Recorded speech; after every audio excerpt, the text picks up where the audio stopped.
Maraming salamat ang mga kapanalig, kasabay ng pagtaas ng rating ng PNP o Philippine National Police sa publiko nitong nakaraang araw dahil sa tuloy-tuloy na pagpapakita ng maayos sa serbisyo ay mas pinatunayan pa ng mga kapulisan ngayon na higit pa sa pagpapatupad ng batas ang kanilang tungkulin. Kasalukuyang sinusulong ngayon ng organisasyon sa ilalim ng pamumuno ni Police General Jose Melencio Nartates Jr.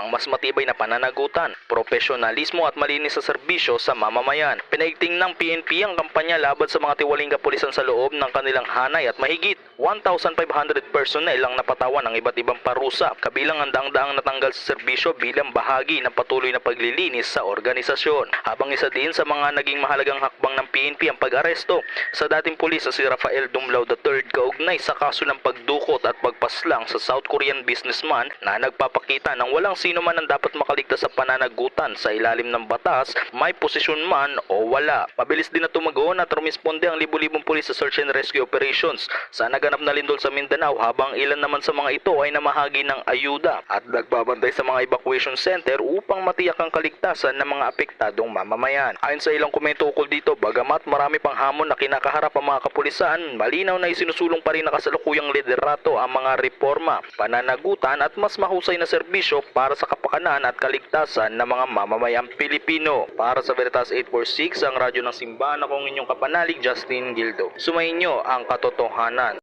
Ronda Veritas Report.